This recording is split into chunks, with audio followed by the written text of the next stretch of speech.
बिस्मिल्लाहिर्रहमानिर्रहीम। अस्सलाम वालेकुम नाज़रीन, आप यूट्यूब चैनल देख रहे हैं। मैं इमरान खान हूँ। इमरान खान साहब का केस लगा मगर कोई कानूनी तरीक़ाकार फॉलो नहीं हुआ। यानी इमरान खान साहब का तोशाखाना 2 का एक केस सुना जा रहा है अडियाला जेल में, लेकिन कोई कानूनी तरीक़ाकार फॉलो नहीं किया जा रहा। एक दिन पहले अचानक बताया जाता है कि जनाब अब केस लगेगा, ना ही वकला को अंदर जाने दिया जाता है, ना ही फैमिली को अंदर जाने दिया जाता है, और ना ही आज़ाद मीडिया को अंदर जाने दिया जाता है। तो इस तरीके से तो केस लग रहा है। इमरान खान के केसेस की अडियाला जेल में जो समाअत हुई है, अब उसमें 29 जुलाई तक इसको मुलतवी कर दिया गया है और फैमिली और वकला को बुलाए बगैर ये समाअत मुलतवी की गई है और किसी को अंदर नहीं जाने दिया गया।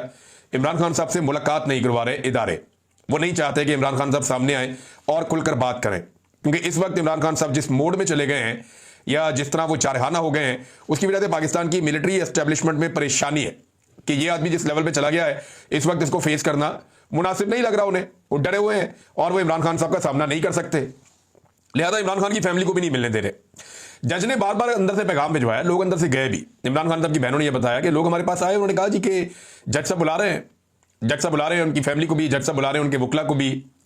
लेकिन जो सुप्रिटेंडेंट ऑफ जेल है उसके बारे में ये कहते हैं कि ये ऐसा आदमी है जो ना कानून में मानता है ना इंसाफ में मानता है, और इसके दिमाग में सिर्फ एक ऐसा लगता है कि पट्टी बंदी हुई है कि जो एस्टेब्लिशमेंट कहेगी वही करना है, जो मिलिट्री एस्टेब्लिशमेंट का हुक्म है उसको पूरा करेंगे और उसी से जो है वो इनकी नौकरी भी बचेगी और इनको सहूलत भी मिलेगी। बहरहाल ये जो मर्जी कर ले, ये एक दिन तो सूरज गुरूब हो जाएगा।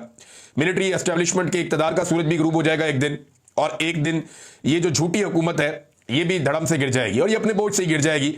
पब्लिक ने तो फैसला जब करना है तब करना है, लेकिन ये हुकूमत चलती दिखाई नहीं दे रही। उसका रीजन है इन्होंने हर चीज ही बर्बाद कर दी है। मुल्क के अंदर कोई एक चीज या कोई एक महकमा या कोई एक सिमत वो जो ठीक चल रही हो वो ये आइडेंटिफाई करके बताएं कि ये ठीक चल रहा है। मईशत मुकम्मल तौर पे बर्बाद है। कौमी खजाना, उसमें कौम का पैसा नहीं है, पाकिस्तान का पैसा नहीं है, उसमें चाइना का, उसमें सऊदी अरब का, यूएई का और उधार का बैंकों का पैसा पड़ा हुआ है। वो पैसा हमारा नहीं है। हमारा बजट फुल खसारे में जा रहा है। टैक्स कलेक्शन ये सही तरह कर नहीं पा रहे हैं, तो मईशत का तो भट्टा बैठ गया। गरीब और आम आदमी को इन्होंने वैसे ही कुचल के रख दिया है। यानी ये खाने के तेल के ऊपर जो कुकिंग ऑयल होता है उसके ऊपर 175 रुपए लीटर इजाफी वसूल कर रहे हैं। चीनी के ऊपर फी किलो के हिसाब से 70-80 रुपए की दिहाड़ी ये लोग लगा रहे हैं। पहले 7.5 लाख टन चीनी पाकिस्तान से बाहर भेज दी कि जनाब यहां वाफर है, और साथ ही जब हमने उस वक्त बताया कि यार चीनी कम पड़ जाएगी पाकिस्तान में, मत भेजो बाहर, ये बाद में आपको इंपोर्ट करनी पड़ेगी महंगी, और बाद में महंगी इंपोर्ट कर ली और इस बीच में अवाम की जेब के ऊपर एक डाका भी डाल दिया। एक किल्लत पैदा की ना, किल्लत पैदा करने के लिए पहले बाहर भिजवा दी, यहां पे किल्लत मसनूई पैदा कर दी, चीनी को महंगा करके बेच दिया और फिर टैक्सेस की छूट लेकर बाहर से वापस मंगवा ली। इसी तरह यूक्रेन से नाकस गंदुम इन्होंने मंगवाई थी, $1 अरब का वो भी स्कैंडल था, उसके ऊपर कोई बात ही नहीं करता। और अब एक बड़े हुकूमती ओहदेदार या सबसे बड़ा जो सियासी खानदान पाकिस्तान में बना फिरता है उनका एक बंदा, जनाब उन लोगों ने पैसा लगा दिया क्रिप्टो के अंदर, और जो पैसा लगाया वो अरबों रुपया वो डूब गया। सुनने में जो आ रहा है, पाकिस्तान का नाम भी डुबो रहे हैं, पाकिस्तान का पैसा भी डुबो रहे हैं।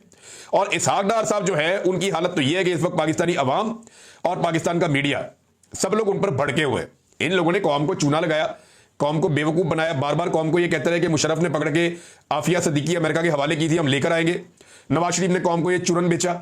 अभी 2 दिन पहले शहबाज शरीफ ने मुलाकातें की आफिया सदीकी की बहन के साथ। ये सारे वक्तन फवक्तन परवेज रशीद हो गया या ख्वाजा आसिफ हो गया या यही डार साहब और इनके बाकी लोग हो गए, ये सारे बार बार आफिया सदीकी के लिए आवाज उठाते रहे। इरफान सदीकी, लटरम पटरम सब ये कहते रहे कि जनाब हम आफिया सदीकी को अमेरिका से छुड़ा कर लाएंगे। इसके ऊपर उन्होंने पूरा एक नैरेटिव बिल्ड किया हुआ था, पाकिस्तानियों को बेवकूफ बना रहे थे, और वहां जाके इसहाक डार ने कोई और स्टेटमेंट दे दिया। ये इन लोगों का कोई दीन ईमान नहीं है। मैं आपको बताता हूं कैसे।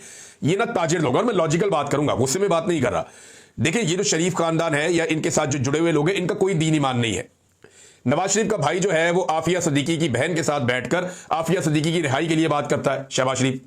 नवाज शरीफ का समधी जो है वो अमेरिका में जाकर कहता है जी आफिया सदीकी की गिरफ्तारी बिल्कुल कानून के मुताबिक है, और ठीक गिरफ्तारी हुई है उसकी। इसी तरह हमने इमरान खान को भी गिरफ्तार किया हुआ, वो वहां पे आफिया सदीकी के ऊपर होने वाला जुल्म उसको जस्टिफाई कर देता है। ये ताजिर लोग हैं, ये कारोबारी लोग हैं, ये जहां मुनाफा देखते हैं वहां सजदा करते हैं। ये अपने मुनाफे और अपने फायदे को देखकर फैसला करते हैं कि इन्होंने कौन सी लाइन लेनी है। आपको याद नहीं है ख्वाजा आसिफ ने क्या किया था अमेरिका में जाकर? पाकिस्तान में ख्वाजा आसिफ सरदर्द की बाजी लगाकर यह साबित करना चाहते हैं कि इमरान खान साहब जो हैं वो यहूदियों के एजेंट हैं, या वो मगरिब के मुलाजिम हैं, या वो अमेरिका की खुशनुदी है। इन चक्रों में वो ये साबित करना चाहते हैं यहां पे लेकिन जब अमेरिका में यही ख्वाजा आसिफ साहब अमेरिकी मीडिया के सामने बैठते हैं तो वहां पे यही ख्वाजा आसिफ साहब कहते हैं जी अमेरिका इस बात को समझे कि हम बड़े लिबरल लोग हैं, हम तो बड़े मगरिब को चाहने वाले लोग हैं। ये तो इमरान खान है जो इस्लामी पॉइंट ऑफ व्यू रखता है। इमरान खान हमसे ज्यादा इस्लामी है, इमरान खान हमसे ज्यादा इस्लाम को और उसके कवानीन को और उसकी चीजों को फॉलो करता है, बुनियाद परस्त आदमी है, वो ज्यादा फंडामेंटल है। हम तो बहुत लिबरल हैं, हम तो आपकी तरह के लोग हैं। और ये तो अमेरिका में जाके कहते हैं जी इमरान खान शलवार कमीज क्यों पहनता है। अमेरिका में जाके ये इस तरह की बातें करते हैं कि जनाब इमरान खान तो असल मुसलमान है, यहां पे आके कहते हैं नहीं वो यहूदियों का एजेंट है। तो ये जहां पे जो सौदा बिकता है वहां पे वो वाला सौदा बेचते हैं। अच्छा, ये काम जो है ना ये आज से 10-20 साल पहले तक हो जाता था, लेकिन जब सोशल मीडिया का एक फिनोमेना आया ना तो पूरी दुनिया एक ग्लोबल विलेज बन गई। जो एक्चुअल ग्लोबल विलेज बना है वो सोशल मीडिया के आने के बाद बना है। अब ग्रॉक जैसी आर्टिफिशियल इंटेलिजेंस के टूल्स मौजूद हैं, उनसे आप पूछें तो वो सारे स्टेटमेंट उठा के सामने रख देते हैं। वो 1 मिनट में पोस्टमार्टम कर देता है और एक एक चीज याद भी दिला देता है। तो अगर इंसानी दिमाग से कोई चीज मुबहम हो गई है, आप भूल भी गए हैं, तो आपके पास आर्टिफिशियल इंटेलिजेंस है और सोशल मीडिया का दौर है। अब ये अमेरिका में एक बात करते हैं, सेम टाइम में वो बात पाकिस्तान में सुनी जाती है। ये नहीं हो सकता कि आप उन्हें कोई और बात करके उन्हें मुतमिन कर दें और यहां पे आके कोई और बात करके पाकिस्तानियों को बेवकूफ बना लें। वो दौर चला गया। डार साहब की चंगी मंजी ठुक रही है और पाकिस्तान की आवाम जो है वो सख्त गुस्से में है कि यार ये आदमी आफिया सद्दीकी के ऊपर जुल्म हो रहा है। मुबैना तौर पे उनका वहां पे जिनसी तौर पे उनको निशाना बनाया गया है, उनके ऊपर बड़ा तशद्दुद हुआ है, उनकी हालत बहुत खराब है। उनके वकला जो बताते हैं वो सुनने के बाद अब कानों को हाथ लगाते हैं जितना जुल्म आफिया सद्दीकी के ऊपर अमेरिकन जेल के अंदर हुआ है। 86 साल की सजा अमेरिका में उन्हें सुनाई गई है और ये बंदा वहां पे बैठ के जस्टिफाई कर रहा है उस सजा को। हैरत होती है, इन्होंने पाकिस्तान की हर चीज को बर्बाद कर दिया है और अब ये अपनी बर्बादी पे भी तुले हुए। और नवाज शरीफ की सियासत एक्चुअली यही है। अमेरिका में किया क्या देखें, एक तो मादनियात है ना पाकिस्तान की, इसको आप समझे कि ये फैसला हो गया है कि पाकिस्तान की मादनियात और कीमती मिनरल्स जो रेयर अर्थ मिनरल्स हैं ये अब अमेरिका के हवाले करने का फैसला हो गया है। और ये पाकिस्तान की एस्टेब्लिशमेंट ने फैसला कर लिया है कि इमरान खान से बचना है तो अमेरिका की हर बात माननी पड़ेगी। कुछ भी गिरवी रखना पड़ा, कुछ भी देना पड़ा, वो दे देंगे। इमरान खान के सामने सरेंडर नहीं करेंगे। वजह यह है कि इमरान खान पाकिस्तानी कौम को लेकर एस्टेब्लिशमेंट के इक्तदार का सूरज हमेशा के लिए गरूब कर देगा। लिहाजा ये अमेरिका के तलवे भी चाट लेंगे, लेकिन इस वक्त इमरान खान जो है उसका सामना ये नहीं करेंगे। मादनियात अमेरिका के हवाले करने का आत्मी फैसला हो गया। 27वीं आईनी तरमीम इस सूरत अब होगी, इसके लिए हर सूरत में की जाएगी। और मैं आपको पहले बता रहा हूं कि 27वीं आईनी तरमीम का ड्राफ्ट बनना शुरू हो गया है और 27वीं आईनी तरमीम के ड्राफ्ट के ऊपर पाकिस्तान की एस्टेब्लिशमेंट कुछ कानूनी दिमागों के साथ मिलकर काम शुरू कर चुकी है, उसके ऊपर काम हो रहा है। फजल रहमान इसमें सहूलतकारी फराहम करेंगे। फजल रहमान का फायदा यह होगा कि उन्हें कुछ आने वाले इलेक्शन में एडजस्ट किया जाएगा, कुछ अभी एडजस्ट किया जाएगा, कुछ फजल रहमान साहब के हवाले से करप्शन के और दीगर मामलात हैं तो उसमें भी उनको रिलीफ दे दिया जाएगा कि जनाब ठीक है आपको हम नहीं छेड़ते, आप हमें ना छेड़ें। ये 27वीं आईनी तरमीम करवाएं और इसमें जो है फाटा को या जितने कबायली इलाके हैं उनको वफाक के अंडर करवाएं वापस, ताकि वहां की जो मादनियात हैं वो हमारे हवाले हो जाएं। तो अब 27वीं आईनी तरमीम में बंदोबस्त किया जाएगा, चाहे ऐसे किया जाए चाहे ऐसे किया जाए, बंदोबस्त तो किया जाएगा ताकि मादनियात अमेरिका के हवाले करने के रास्ते में कोई रुकावट बाकी ना रहे। गंडापुर ने एक इजाफी सेनेटर देकर एस्टेब्लिशमेंट की भरपूर खिदमत की है। एक इजाफी सेनेटर देने के बाद गंडापुर ने एस्टेब्लिशमेंट की यह मुश्किल आसान कर दी कि 2/3 अक्सरियत के लिए उन्हें मारधार करनी पड़ती थी, अब नहीं करनी पड़ेगी। तो फजल रहमान साहब भी काम आ जाएंगे, गंडापुर साहब भी काम आ गए और 2/3 अक्सरियत भी करवा दी गई। तो अब सब कुछ एस्टेब्लिशमेंट के कंट्रोल में है। लेकिन देखिए, एक मंसूबा तो इंसान बनाता है और एक हमारा रब बनाता है और रब का मुकाबला कोई नहीं कर सकता। अल्लाह रब्बुल इज्जत वही इज्जतों का, जान का, माल का, इक़्तिदार का, हर चीज का मालिक है और वही फैसला साफ है। वो फैसला करता है और जो वो कहता है और जो वो चाहता है वही होता है। होना तो वही है, ये जितनी मर्जी प्लानिंग कर लें। नाज़रीन, एक मैं ऑडियो सुन रहा था और वीडियो देख रहा था, ये मैं चाहता हूं मैं आपके सामने ये चीज जरूर रखूं। एक घर के अंदर छापा पड़ रहा है और ये एक रिटायर कर्नल है, उसका घर है। ये कर्नल जो है मलिक रियाज साहब के बाद नौकरी करता है, लिहाजा आजकल मलिक रियाज ज़ेर ताब है तो मलिक रियाज के बंदे भी उठाए जा रहे हैं। तो ये जो रिटायर कर्नल है इसका बेटा हाजिर सर्विस मेजर है। अब जनाब यहां पे आवाजें ये आ रही हैं कि हाजिर सर्विस मेजर के घर पे हमला कर दिया, हाजिर सर्विस मेजर के घर के ऊपर आकर आपने ये छापा मारा है, हाजिर सर्विस मेजर के घर के अंदर आप कैसे बगैर वारंट के दाखिल हो सकते हैं? क्यों भाई, मेजर आसमान से उतरा है? क्यों? वो लोहे की रोटी खाता है? वो हमारी तरह का पाकिस्तानी है, हमारी तरह का इंसान है। जब एक उस्ताद के साथ ये हो सकता है, एक डॉक्टर के साथ ये हो सकता है, एक मजदूर के साथ ये हो सकता है, एक किसान के साथ ये हो सकता है, एक प्राइवेट नौकरी करने वाले के साथ ये हो सकता है, एक सहाफी के साथ ये हो सकता है, एक शायर के साथ ये हो सकता है, तो मेजर ने यूनिफॉर्म पहना हुआ है तो वो आसमान से उतरा हुआ है क्या? अगर बाकियों के साथ गलत हुआ तो ये भी गलत है। और अगर ये ठीक हो रहा है तो फिर बाकियों के साथ भी ठीक बोलो। भाई मेजर के घर पे ये क्या दो पाकिस्तान है या अलग है? कि जो मिलिट्री के लोग हैं उनका पाकिस्तान अलग है और जो सिविलियन कीड़े मकोड़े हैं उनका पाकिस्तान अलग है। अभी थोड़े दिन पहले कराची से एक ऑडियो आई हुई थी, वो एक प्रोफेसर साहब है, उन्होंने बताया भी, उन्होंने फौजी अफसर का जो मुलाजिम था उसको बताया भी कि यार मैं प्रोफेसर हूं, पढ़ाता हूं बच्चों को, इतने साल से उसके मुंह पे थप्पड़ मारा प्रोफेसर के, तो उसकी इज्जत नहीं थी। ये जो लोग जवाब दे रहे हैं ना कि एक मेजर के घर के ऊपर क्यों छापा मारा गया बगैर वारंट के, उनको डूब के मर जाना चाहिए। हर पाकिस्तानी की इज्जत उतनी है जितनी इस मेजर की इज्जत है। बाकी पाकिस्तानी भी उतना ही पाकिस्तानी है जितना ये मेजर पाकिस्तानी है। भैया मेरे घर पे छापा पड़ सकता है, मेरे साथ जुल्म हो सकता है ये, और मैं एक चीज आपको सबको बताऊं, ये आग आपके सबके घरों तक आएगी, चाहे आप किसी भी महकमे में किसी भी इदारे में काम करते हैं। मिलिट्री एस्टेब्लिशमेंट अपने मफाद के सामने किसी को खड़ा नहीं होने देगी।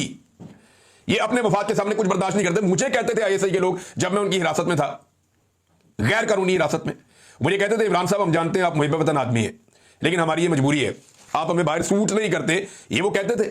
तो आप जितने मर्जी मुहिब वतन हो, आप जितने मर्जी वफादार हो, आपने अपने मुल्क के लिए जितनी भी कुर्बानी दी हो, आप जब भी मिलिट्री एस्टेब्लिशमेंट के मफाद के खिलाफ जाएंगे ये आपको निशानी बरत बनाएंगे।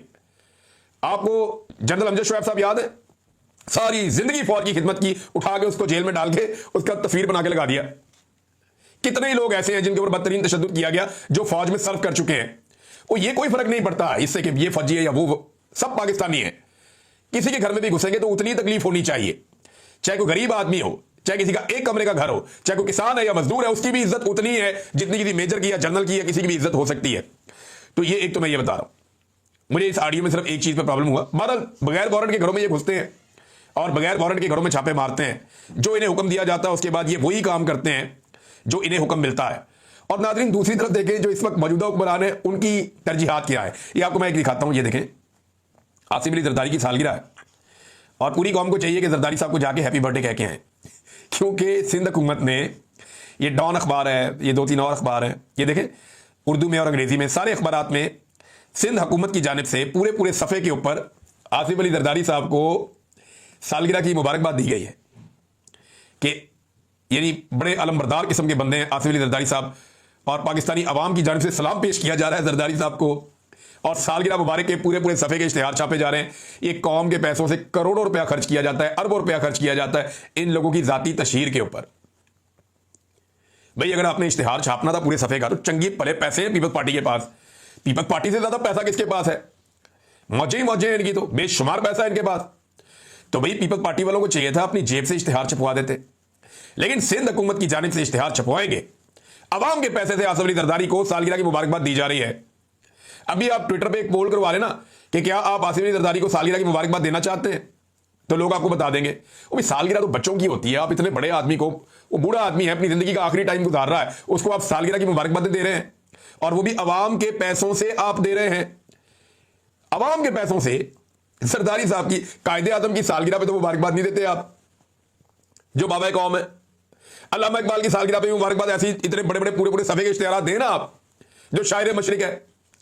जरदारी साहब की सालगिरह पे सिंध के अवाम के पैसे से मुबारकबाद दी जा रही है, अंदाजा करें आप। और इस पे जो है वो एक प्रोग्राम भी रखा गया, अंग्रेजी रॉक म्यूजिक सुनाकर जो है वो अपने कारकुनों को महसूस करने की कोशिश कर रहे थे। ये हालात हैं इनके। और नाज़रीन अनीस सत्ती, आपको ये नाम याद होगा, अनीस सत्ती का।